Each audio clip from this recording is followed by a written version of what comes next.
Fala, gurizadinha, tudo certo com vocês? Chegando por aqui para falar de mais um tropeço do Real Madrid, a primeira derrota em casa, a primeira derrota no Bernabéu. E o que isso pode acarretar para o time em uma semana muito importante para a gente entender, e já começamos a entender um pouco aonde está o Real Madrid de Xabi Alonso. Se vocês estão por aqui e ainda não estão inscritos no canal, se inscrevam para ajudar o canal a crescer, deixa o like, comentários. E quem quiser ajudar o canal de outra forma, existe a possibilidade de ser membro. Então, avisando aqui que também existe essa possibilidade, mas bora falar sobre esse jogo. Mais um tropeço do Real Madrid na temporada, dessa vez a primeira derrota em casa. Eram 8 jogos, 8 vitórias e aí chegou a primeira derrota em um momento bem crítico para o Real Madrid de Xabi Alonso. Perdeu 2-0 para o Celta de Vigo aqui no Bernabéu e essa derrota acarreta problemas na tabela de classificação de La Liga, mas também a questionar esse Real Madrid ainda mais para o jogo que acontece daqui 2 dias, na quarta-feira. Tem Real Madrid e Manchester City pela Liga dos Campeões aqui no estádio Santiago Bernabéu.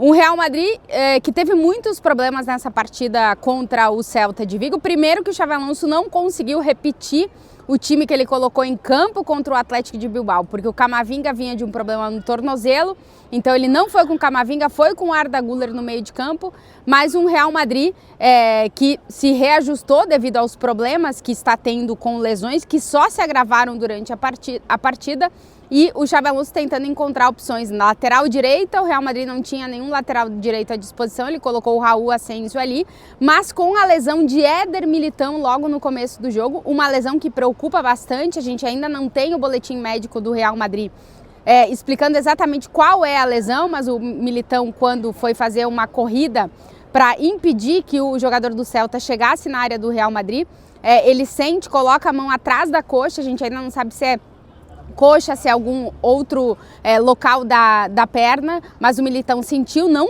saiu de campo sem conseguir apoiar o pé no chão. A gente ainda não tem os exames feitos, que serão feitos nos próximos dias, para avaliar a gravidade da lesão do Militão e quanto tempo ele vai ficar fora dos gramados. A gente já deseja aqui uma boa recuperação para o zagueiro brasileiro, que estava sendo o principal defensor do Real Madrid nesse início de temporada. Tanto é que o Xabi Alonso nem colocou ele na lateral direita, mesmo não tendo lateral direito, porque o Militão é imprescindível na zaga do Real Madrid, que está tendo muitos desfalques, e mesmo quando não tem os desfalques, o Militão era o principal defensor do Real Madrid. Então, mais uma baixa importante para o time de Xabi Alonso. Depois da lesão de Éder Militão, o Real Madrid sentiu, o Xabi Alonso até falou na coletiva que isso tocou de certa forma o ânimo do time, e um Real Madrid que não conseguiu ser produtivo, não conseguiu ser operante nos primeiros 60 minutos de partida. Um Real Madrid muito abaixo, principalmente no primeiro tempo, impotente até, não conseguindo criar ocasiões, não conseguindo controlar o jogo, tendo muita dificuldade quando o Celta de Vigo se fechava de entrar na área, de finalizar. Um Real Madrid produzindo muito pouco no primeiro tempo, e foi assim também na segunda parte, até a primeira expulsão das 2 expulsões de campo que a gente teve nesse jogo. Fran Garcia recebeu 2 cartões amarelos em 60 segundos, 61 para ser mais específico, e deixou o campo, deixou o Real Madrid com 10 jogadores no minuto 20 do segundo tempo. A expulsão, que em teoria piora o time, acabou melhorando o Real Madrid, porque o time foi para cima, tentou buscar o empate, levou os principais momentos do Real Madrid, foram com 10 jogadores em campo, foi para cima do Celta de Vigo, mas não conseguiu ser efetivo e eficaz nas ocasiões que teve a oportunidade de criar. Chegou muito na área, mas a verdade é que finalizar no gol mesmo, com perigo, não foram tantas vezes como a gente tem se acostumado a ver desse Real Madrid nos melhores momentos, como a gente tinha visto no jogo contra o Atlético de Bilbao. Real Madrid sofre o gol para o Celta de Vigo, não consegue se encontrar na partida, e aí já no final do jogo, nos acréscimos, mais uma expulsão de mais um lateral esquerdo, dessa vez Álvaro Carreras, que recebeu cartão amarelo por uma falta, reclamou com o árbitro, recebeu outro amarelo e acabou recebendo vermelho e sendo expulso. Depois uma confusão ali, o Real Madrid reclamou demais da arbitragem do Quinteiros, o estádio vaiou muito os árbitros em todo momento, em todas as decisões. Foi um árbitro que realmente não conseguiu ter o controle da partida, distribuiu amarelo para tudo que é lado, teve muitos problemas com os jogadores que reclamaram demais por faltas apitadas ou não apitadas, e acabou dando mais um cartão vermelho que pelo que a gente pôde ver nas informações publicadas pelo próprio clube, foram para o Endrick no banco de reservas. O Endrick, que a gente agora vai ver todos esses cartões vermelhos, quanto tempo de suspensão os jogadores vão ter, mas que pode ser que o Endrick não possa mais jogar em La Liga com o Real Madrid, porque o Real Madrid tem mais 4 jogos daqui até o final do ano. A gente já trouxe várias vezes a informação que o Endrick está vendo possibilidades de realmente sair emprestado no final desse ano. Então, um Real Madrid, um Endrick que vai ter a possibilidade ainda de Liga dos Campeões e Copa do Rei, caso a suspensão dos 2 jogos seja confirmada aí nos próximos dias. Então, 3 jogadores expulsos do Real Madrid, 2 jogadores de linha, os 2 laterais esquerdos. Ainda depois, nos acréscimos, o Celta de Vigo vai lá e faz mais um gol, 2-0 para o Celta, em um jogo na qual o Real Madrid, como eu disse, teve muitos problemas criados pelo próprio Real Madrid, né? O Celta de Vigo, sim, foi muito bem na partida. Os jogadores do Celta, Borja Iglesias, fez um grandíssimo jogo, muito bem o Celta de Vigo, mas um Real Madrid incapaz e inoperante de vencer um jogo que era muito importante para vencer.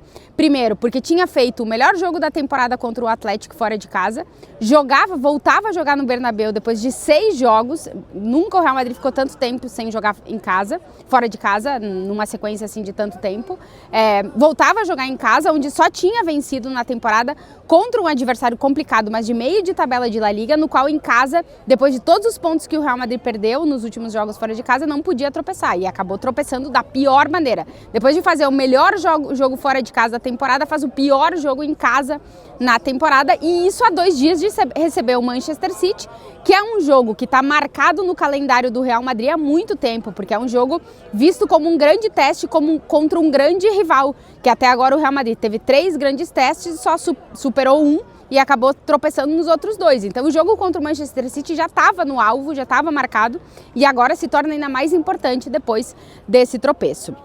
O Real Madrid, que já perdeu a liderança de La Liga faz tempo, chegou a abrir 5 pontos de vantagem para o Barcelona e agora está com 4 pontos a menos na tabela de classificação. E o Villarreal, que é terceiro, tem 1 ponto a menos que o Real Madrid, mas um jogo a menos também. Então, quando o Villarreal fizer esse jogo lá em janeiro, o Real Madrid ainda, depende como chegar até lá, mas pode ainda perder a 2ª colocação de La Liga. Então, o Real Madrid, que foi se desfazendo nos últimos jogos, perdeu 9 dos últimos 15 pontos em La Liga.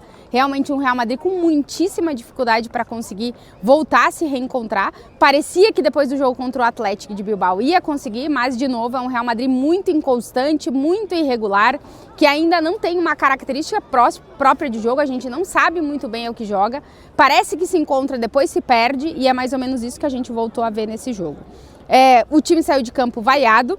O Xabi Alonso falou muitas vezes na coletiva que são apenas 3 pontos, mas vamos ver o quanto pesam esses 3 pontos, que sim, são 3 pontos na tabela de classificação, mas que vindo da onde o Real Madrid vem, de no início da temporada ter vencido 13 dos primeiros 14 jogos e agora só ter conseguido vencer 2 dos últimos 7, é um Real Madrid totalmente inconstante, totalmente irregular e que vai de momentos conturbados em momentos conturbados, e agora volta um momento conturbado, e vamos ver o quanto se agrava o momento conturbado no próximo jogo da Liga dos Campeões na quarta-feira aqui no Bernabéu contra o Manchester City, um jogo no qual o Real Madrid se complica e muito, porque tem 6 jogadores no departamento médico, todos eles são da linha defensiva, não tem lateral direito, Carvajal e Trent Alexander estão fora, não tem zagueiros, Militão está fora, o Hausen talvez volte, mas provavelmente não apto para jogar. Vamos ver as condições do Hausen, se ele volta. Alaba está fora. O Rüdiger, que hoje ia descansar, teve que entrar depois da lesão do Militão. Então só tem Rüdiger e Raul Asensio.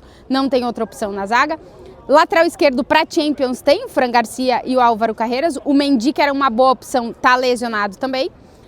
Então é um Real Madrid cheio de sistema defensivo no banco. Para o jogo, do próximo jogo do Campeonato Espanhol, eu quero ver quem é que o Xabi Alonso vai colocar na lateral esquerda, porque não tem lateral esquerdo para o próximo jogo. O Mendy se recupera de lesão, Carreiras e o Fran Garcia foram expulsos aqui, então não tem lateral esquerdo, mas isso é para a La Liga. Para Champions tem lateral esquerdo, mas é o Real Madrid com muitos problemas, provavelmente recuperando a volta do Camavinga, que hoje não pôde jogar por problema no tornozelo para jogar com o Tchouaméni. O Tchouaméni pode ser uma opção de jogar na zaga, caso seja necessário, mas assim, é um Real Madrid todo remendado no sistema defensivo, com um meio-campo que ainda não encaixa. Bellingham e Arda Güler hoje voltaram a jogar juntos e a gente tem aí muitas dúvidas de como que eles podem atuar juntos. O Valverde estava sendo a nota positiva do Real Madrid no jogo de hoje, mas com o resultado não tem nota positiva. O Xabi Alonso está reencontrando o Valverde jogando um pouquinho mais pela direita, com possibilidade de agrupar pelo meio de campo. Mas vamos ver, com a lesão do Militão, talvez o Valverde tenha que voltar para a lateral direita no jogo da Liga dos Campeões. Enfim, é um Real Madrid com muitos problemas, mais uma vez muito pressionado na temporada e tendo aí o próximo jogo da Champions como um jogo chave, no qual ou o Real Madrid consegue dar a volta por cima ou o momento pode se agravar de novo e a gente voltar a falar a palavra crise. Se vocês chegaram até aqui e ainda não estão inscritos no canal, se inscrevam, deixem um like, comentem e, claro, volto essa semana com mais Liga dos Campeões. Agora tá um negócio muito louco aqui, ó. Eu tô gravando aqui porque eu disse aqui vai ter menos gente. Mas os jogadores do Celta estão saindo aqui, falando com a galera, então, tipo assim, tá meio que uma loucura, assim. Porque aqui na minha frente está a saída dos ônibus e às vezes os jogadores vêm aqui se eles querem atender os torcedores que estão por aqui. Tem alguns jogadores do Celta que vieram aqui até ver família e tal, então tá muito louco. Mas enfim, voltaremos porque essa semana é a Liga dos Campeões, então vocês vão me ver muito por aqui. Um beijo para todo mundo e só para finalizar o vídeo quero dizer que estou muito feliz pelas meninas da seleção brasileira de futsal feminino que hoje conquistaram o título de campeãs do mundo. O primeiro mundial da categoria ficou com a melhor seleção do mundo de futebol de salão. As meninas da seleção brasileira que jogaram pra caramba, fizeram um mundial impecável, então eu não queria não falar disso aqui, que é um motivo de felicidade para mim, que um dia sonhei ser jogadora de futsal. Na minha época não existia a seleção brasileira de futsal, então realmente estou muito feliz pela conquista das meninas, pela conquista do futsal brasileiro, que é o melhor futsal do planeta Terra. Um beijo para vocês e voltamos essa semana com mais vídeos por aqui.